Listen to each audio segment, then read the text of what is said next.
Hello friends, welcome to my channel. তো আজকে চলে এসেছি আবার একটা নতুন ভিডিও নিয়ে। আজকে তোমাদের এই সরস্বতী ঠাকুরটা রং করার প্রসেসটা দেখাবো। তো সরস্বতী ঠাকুরটা আমি অনেক দিন আগে বানিয়েছি এবং এতটাই তাড়াতাড়ি বানিয়েছি যে এটা আমি ভিডিও করার সময় পাইনি। এমনকি ঠাকুরটা রং করারও সময় পাচ্ছিলাম না এই সরস্বতী পুজোর আগের দিন। এখন আমি এটা নিয়ে বসেছি রং করতে। তো চলো কথা না বাড়িয়ে শুরু করা যাক।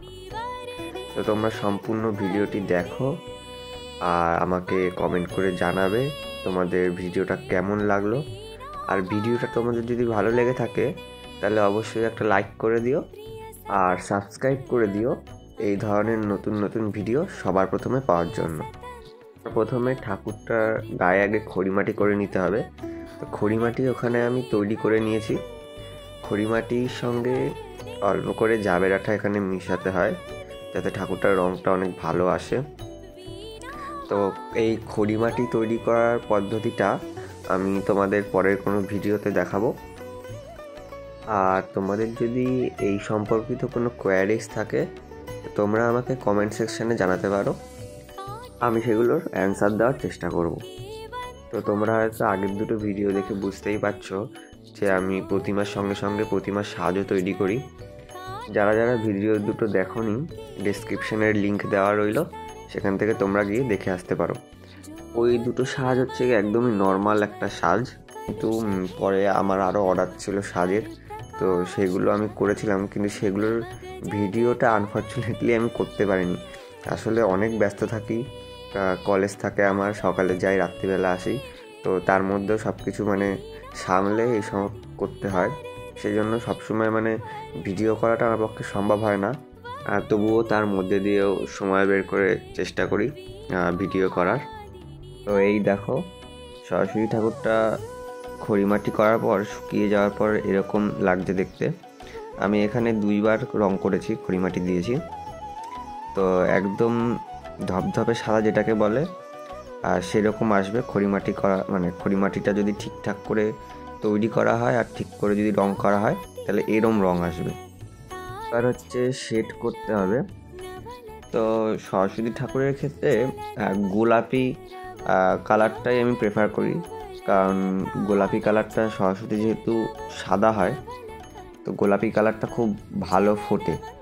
কিন্তু কিছু কিছু জায়গায় অরেঞ্জ কালারের শেড দিতেই হয়, যেমন মাথার চারপাশে, চোখের নিচে, তারপরে ঠোঁটের নিচে, নাকের পাশে, এই সমস্ত জায়গাগুলোতে অরেঞ্জটাই বেশি ভালো মানায়। আর গোলাপি যেগুলো আছে সেটা যেমন হাতের পাতায়, তারপর গালে হালকা করে দেওয়া যেতে পারে।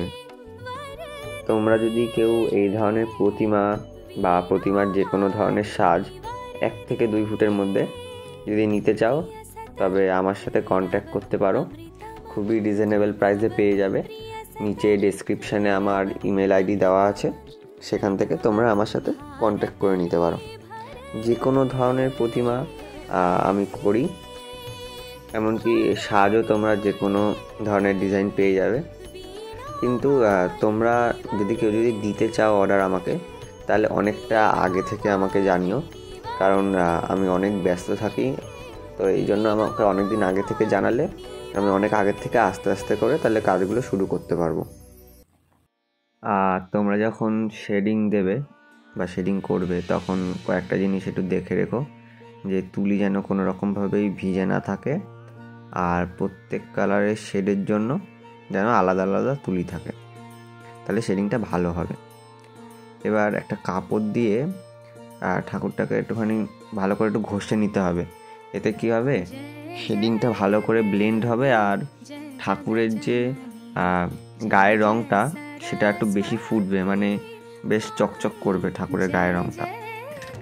এই যে দেখো আমার শেডিং করার পরের অবস্থা, প্রায় হয়ে গেছে শেডিং করা, প্রায় না পুরোপুরি হয়ে গেছে শেডিং করা।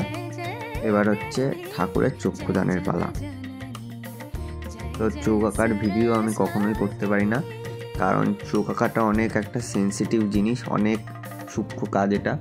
তো সেই জন্য আমি যখন চোখ আঁকি তখন আমার ধারে কাছে কেউ আসে না, আর আমিও তখন কারোর সাথে কথা বলি না। এবার হচ্ছে গিয়ে ডিটেলিং করতে হবে। ঠাকুরের গায়ে যত ডিটেইলিং করা হবে ঠাকুরের সৌন্দর্য আরও বেশি তত বাড়বে। যেমন হাতে রেখা করা, তারপরে হাতে যে সমস্ত জয়েন্ট বা গিঁটগুলো থাকে সেগুলোতে সুন্দর করে ডিটেইলিং করা, হাতের নখগুলো সুন্দর করে করা, পায়ের নখগুলো সুন্দর করে করা। এবার হচ্ছে এই বাচ্চাটাকে রং করব। এই বাচ্চাটাকে খুব একটা ডিটেইলিং কিছু করব না, একদমই হালকার উপরে শুধু ঠোঁটে আর চোখটা একটু এঁকে দেবো আর হালকা করে একটু শেড করে দেবো ডানায়, ব্যাস।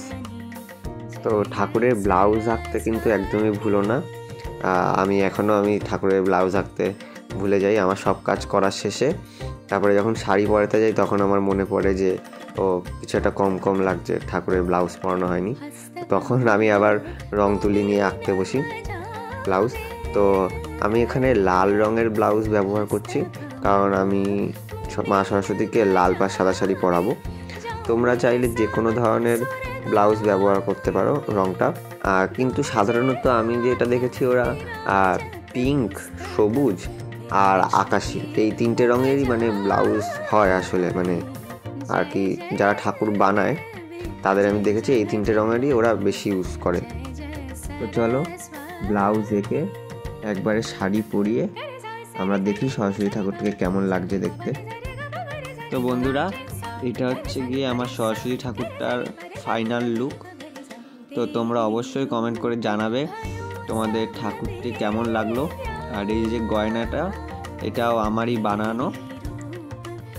তো আজকে এই পর্যন্তই, দেখা হবে আবার পরের ভিডিওতে।